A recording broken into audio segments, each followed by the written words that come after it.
Installation. Parallel running. This is when a new system and an old system are run at the same time. On a certain date, the new system will be implemented, but the old system will continue to run. This will continue until the organization is confident and comfortable with the new system. This provides redundancy and a backup plan in case the new systems fail.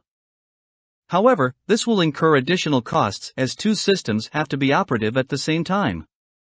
Direct changeover. Direct changeover is when a date is chosen for the old system to completely stop running for the new system to take over. The systems do not run at the same time and data will need to be transferred from the old system to the new system.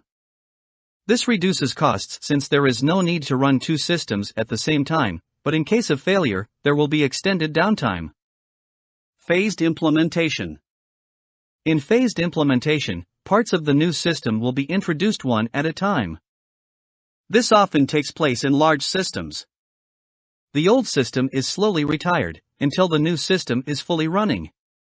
This reduces training time since people can slowly become accustomed to the new system.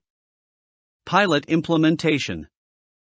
This takes place when part of an organization starts to use a new system while the rest of the organization continues to use the old system. The group chosen to use the new system is known as the pilot group. If there are any errors, they will only affect the pilot group and their feedback can be collected before the system is implemented across the whole organization.